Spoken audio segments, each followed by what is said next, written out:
considère que comprendre notre époque, que comprendre cette question-là, parce que ça va donner une explication, ça va démystifier tout ce qui se passe autour de nous. Hein, ça va démystifier tout ce qui se passe autour de nous. Ça va vraiment nous donner une explication. Pourquoi il y a ça? Pourquoi il y a des intégristes? Pourquoi il y a des extrémistes? Pourquoi il y a des rationalistes? Pourquoi il y a des réformistes? Qu'est-ce qui se passe autour de nous? Et ce n'est pas juste pour comprendre les autres, mais aussi pour réaliser wajib al-waqt, pour réaliser l'obligation de l'époque. Wajib al-waqt. Chaque génération a un différent wajib que l'autre génération.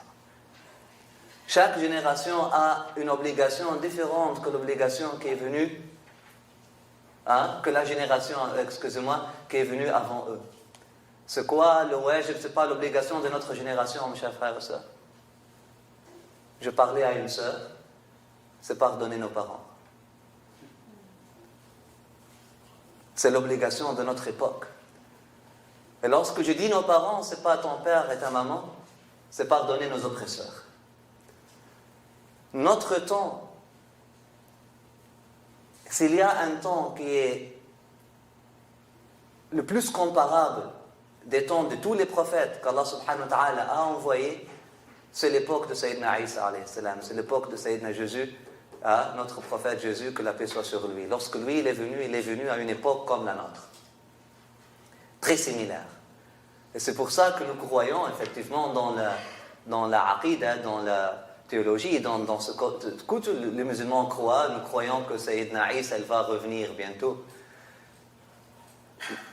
Nous sommes à une époque très similaire à l'époque de Sayyidina Isa alayhi salam, très similaire, lorsqu'il était envoyé.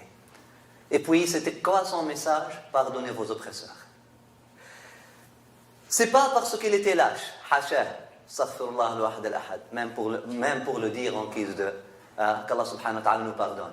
C'est pas parce qu'il était faible et n'avait pas l'armée suffisante, mais chaque génération a une obligation bien déterminée parce que chaque génération est conçue pour être le pont pour la génération qui vient après elle.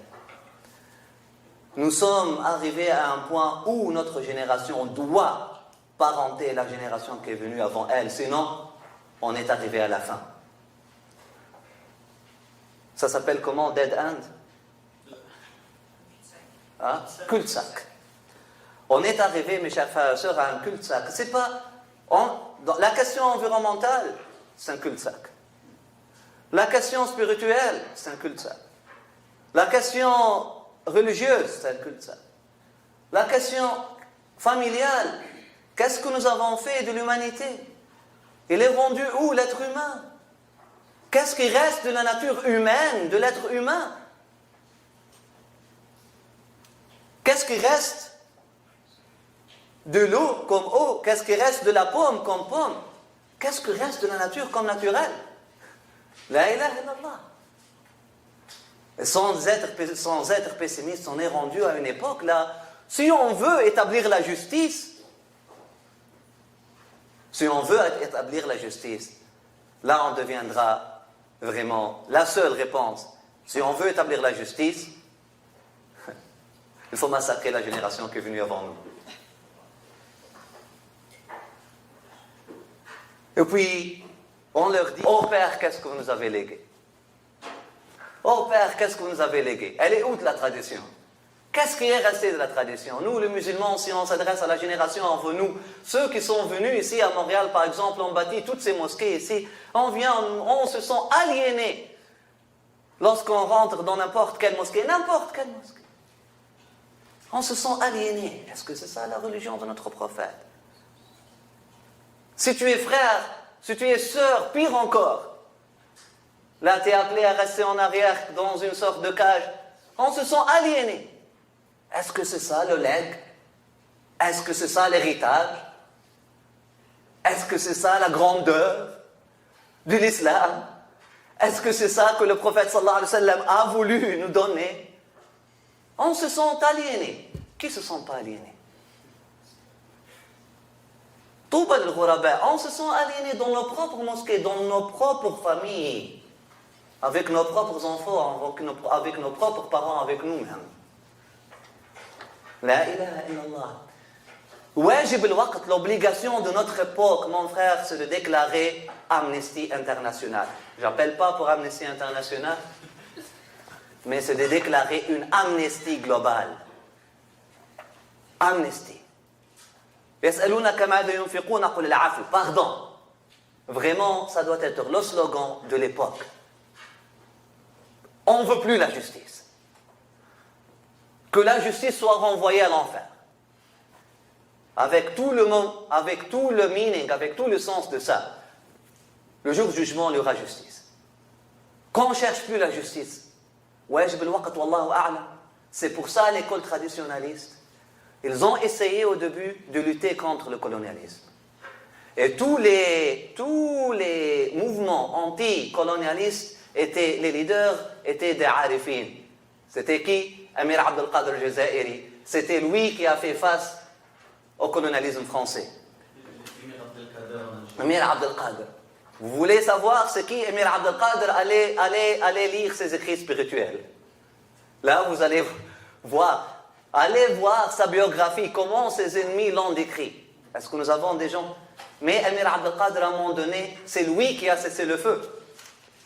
Parce qu'il a dit quelque chose dans ses écrits. Il a dit, nous sommes rendus on ne peut plus garder une guerre éthique. On ne peut plus maintenir une guerre éthique. Si on doit continuer la lutte, ça deviendra nécessairement contre l'éthique. Et je ne pense pas que c'est ça que Allah et son prophète veulent de nous. Lorsque ton seul moyen de défense devient de devenir contre l'éthique, la solution prophétique, kun ka khayra ibnay Adam, sois le meilleur de deux enfants de Adam. Et si tu veux me tuer, moi je ne veux pas te tuer. Et ça finit là. On parle de défense légitime, mes chers frères et sœurs. Défense légitime, pas toujours. Le Coran nous donne, il y a une époque, et ce n'est pas une défense légitime. Il y a une époque là où on doit faire quelque chose. Il y a une époque là où on doit faire vraiment le pardon. Si on veut faire quelque chose, c'est le pardon. C'est l'obligation de l'époque, wallahu a'lam, fard al-waqt, fard al-ayn, fard al-kifaya. Effectivement, l'obligation du temps, on doit le savoir. Pas seulement comment prier, mais comment connecter. C'est quoi salat? C'est se connecter à notre rôle. Se connecter à notre rôle. Qu'est-ce qu'Allah subhanahu wa ta'ala veut de nous? Nous, comme génération, qu'est-ce qu'Allah subhanahu wa ta'ala veut de nous maintenant? Est-ce qu'il veut de nous de créer des mouvements pour établir le khilaf? Est-ce qu'il veut de nous de devenir des traditionalistes? Est-ce qu'il veut de nous de devenir des réformistes? Qu'est-ce qu'Allah subhanahu wa ta'ala veut de nous comme génération abusée qui vient après une génération beaucoup plus abusée et qui l'a abusée? Il faut cesser le feu.